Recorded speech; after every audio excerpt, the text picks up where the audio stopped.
Welcome to my dear online students. This is another class for class 10th and 7th science.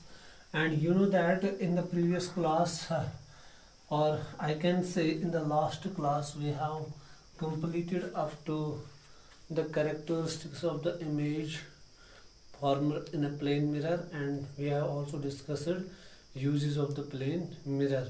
And in the characteristics of the image in a plane mirror, you have seen that image is virtual and erect, image is laterally inverted, the image is of same size as the object, the image is formed at the same distance as the object is in front of the mirror.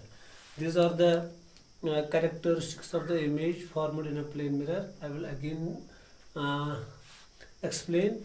First property of the image is that the image is virtual and erect, the image is laterally inverted, the size of the image is equal to the size of the object, the image distance is equal to the image distance from the mirror, from the plane mirror, is equal to the object distance from the plane mirror. These are the characteristics of the image formed in a plane mirror. And in today's class, we are going to discuss spherical mirrors.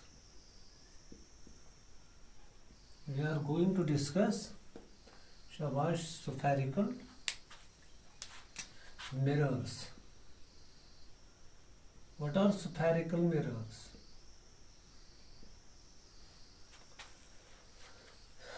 Plane mirror में हम क्या कर रहे थे? Suppose एक plane mirror है, इसको हम एक वर्टिकल लाइन से रिप्रेजेंट करते हैं। जब भी हम इस पे parallel beam of light obliquely क्या इंसिडेंट इस पे स्ट्राइक करते हैं, तो ये parallel beam of light after reflecting जब रिफ्लेक्शन होती है इनकी इस प्लेन मिरर से, तो they always get reflected in parallel manner. This is the criteria of plane mirror. But in case of spherical mirror, what happens? When parallel beam of light strikes the surface mirror, the reflected light rays does not come out in parallel manner. They may either meet at one point or get diverted from their actual point of incidence. जहाँ पे वो टकराएंगे वहाँ से वो divert हो सकते हैं या वो एक ही जगह पे मीट हो सकते हैं। तो ये है खुसूसियत स्फेरिकल मिरर में और प्लेन मिरर में जब रिफ्लेक्टेड रेज वापस आती है तो वो भी पैरेलल होती है, मगर स्फेरिकल मिरर में रिफ्लेक्टेड लाइट रेज पैरेलल नहीं होती है। क्लियर? ये है डिफरेंस। और एक चीज़, और जो स्फेरिकल मिरर होता है ये एक हॉलो स्फीयर का पार्ट होता है। सपोज अगर हम फुटबॉल लेंगे या टेनिस बॉल लेंगे, टेनिस बॉल का कोई भी कट लेंगे, कोई भी पीस लेंगे, तो टेनिस बॉल का वो पीस क्या कहलाया जाएगा? वही part of sphere, that very hollow sphere. अगर हम फिर उसको क्या करेंगे, एक साइड से सिल्वर कोटिंग करेंगे तो वो क्या बन जाएगा? शाबाश, स्फेरिकल मिरर। सपोज अब अगर मैं यहाँ पे एक ट्रांसपेरेंट गिलास का स्फीयर लूँगा, ये ट्रांसपेरेंट गिलास का क्या है? स्फीयर। अब अगर इसमें क्या करूँगा मैं? शाबाश, ये ट्रांसपेरेंट गिलास है, अब मैंने इसको दो इक्वल हाउस में डिवाइड किया तो ये ऐसे बन गया। क्लियर? तो अगर मैंने यहाँ से सिल्वर कोटिंग की, ये ट्रांसपेरेंट गिलास हॉलो स्फीयर है, हॉलो स्फीयर। अब इसी को मैंने टू इक्वल हाउस में डिवाइड किया, कट किया, तो कट करने के बाद मैंने एक पीस को इनर साइड से सिल्वर कोटिंग की, तो दैट में रिफ्लेक्शन यहाँ से हो जाएगी। ये रिफ्लेक्टिंग सरफेस है RS, ये सिल्वर कोटिंग है इसकी। इसी तरह अगर मैं यहाँ पे क्या करूँगा, बाहर से शाबाश, अभी तो मैंने अंदर से की थी, अब मैंने क्या की, शाबाश, सिल्वर कोटिंग कहाँ से की, बाहर से। ये है सिल्वर कोटिंग और ये है रिफ्लेक्टिंग सरफेस। तो यही, चाहे आप ये ले लो चाहे आप ये ले लो, ये दोनों क्या है, ये दोनों बन गए स्फेरिकल मिरर्स। ये दोनों क्या है, स्फेरिकल मिरर। क्यों? क्योंकि ये ऐसा मिरर है जो किसका पार्ट था, हॉलो स्फीयर का पार्ट है, इसलिए इसका नाम पड़ गया क्या, स्फेरिकल मिरर्स। और स्फेरिकल मिरर्स का और एक नाम क्या है, कर्व्ड मिरर्स, क्योंकि इनकी जो रिफ्लेक्टिंग सरफेस होती है, जो इनकी रिफ्लेक्टिंग सरफेस होती है वो कर्व लाइक होती है, that is curve like, that is why they are also called curved mirrors. और मैं आपको ये भी बता रहा हूँ कि ये दोनों क्या है, दोनों स्फेरिकल मिरर्स है। अब दोनों किसके पार्ट है, हॉलो स्फीयर ऑफ ट्रांसपेरेंट गिलास के पार्ट है। अब उन्हीं में से हम फिर एक पार्ट को अंदर से सिल्वर कोटिंग करते हैं और दूसरे पार्ट को बाहर से सिल्वर कोटिंग करते हैं। तो जो ये वाला स्फेरिकल मिरर है, इसको हम बोलते हैं कन्वेक्स स्फेरिकल मिरर।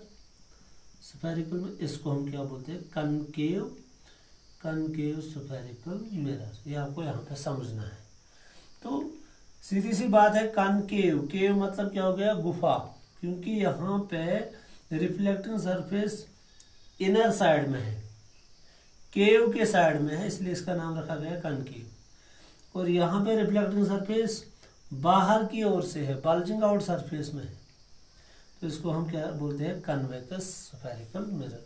तो हम सीधे से ये बोल सकते हैं, जब भी कोई मिरर किसी भी स्फीयर का क्या होगा, शाबाश, हिस्सा होगा, वहाँ से हमने डिराइव किया होगा उसको, तो उसको हम क्या बोलते हैं, स्फेरिकल मिरर। तो स्फेरिकल मिरर सब क्या होते हैं, ये दो किस्म के मिरर्स होते हैं, convex spherical mirror and concave spherical mirror. Convex spherical mirror में क्या होता है, रिफ्लेक्टिंग सरफेस बाहर की ओर होती है, कनकेव सरफेस में रिफ्लेक्टिंग सरफेस अंदर की ओर होती है। ये है यहाँ पे डिफरेंस, मेन डिफरेंस। और दोनों क्या है, दोनों कर्व्ड मिरर्स है, क्योंकि दोनों की रिफ्लेक्टिंग सरफेस कर्व लाइक है। ये आपको यहाँ पे समझना है। तो इसके बाद, क्योंकि मैंने आपको बताया, जब भी हम parallel beam of light rays plane mirror पे कैसे ट्राई करते हैं, तो जो वहाँ से रिफ्लेक्टेड लाइट रेज आते हैं वो भी पैरेलल मैनर में आती है। मगर स्फेरिकल मिरर में क्या होता है, जब भी उन पे parallel beam of light raise try करती है, तो वो लाइट रेज रिफ्लेक्ट होने के बाद या तो कन्वर्ज हो जाएंगी या तो डाइवर्ज। कन्वर्ज का मतलब या तो एक ही पॉइंट पे मीट कर जाएंगे या तो फैल जाएंगे, या तो फैल जाएंगे, उसका मतलब है डाइवर्ज। कन्वर्ज का मतलब है एक ही पॉइंट में मिलना। तो ये है डिफिनेशन किनकी, शाबाश, स्फेरिकल मिरर्स की। तो हम यही बता सकते हैं, ये जो स्फेरिकल मिरर होता है, ये मिरर होता है, एक ऐसा मिरर होता है जिसकी जो रिफ्लेक्टिंग सरफेस होती है वो हॉलो स्फीयर का हिस्सा होता है, क्योंकि ये भी इसी हॉलो स्फीयर का पार्ट है, ये भी इसी हॉलो स्फीयर का पार्ट है। तो हम यहाँ पे लिखेंगे स्फेरिकल मिरर की definition, it is a type of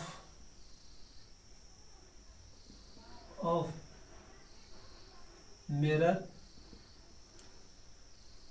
यहाँ हम ये भी बोल सकते हैं, defined as a mirror whose reflecting surface, RS मतलब reflecting surface is a part of the hollow sphere of glass। Clear? जब भी hollow sphere of glass का क्या होगा, शाबाश, पार्ट होगा, तो फिर हम उसमें सिल्वर कोटिंग करके जो हम वहाँ से मिरर बनाएंगे उसको हम क्या बोलते हैं, स्फेरिकल मिरर। और इनको हम क्या बोलते हैं, इनको कर्व्ड मिरर्स भी बोलते हैं, because they are reflecting surface are just like curve. तो ये भी आपको याद रखना है। तो और एक खुसूसियत है इनकी, व्हेन, ये आपको याद रखना है, when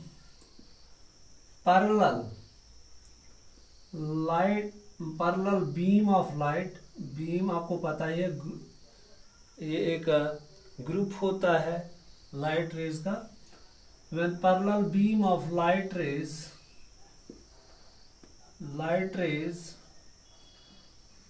fall on shabash spherical mirrors SM fall on spherical mirrors after reflection क्या हो जाएगा after reflection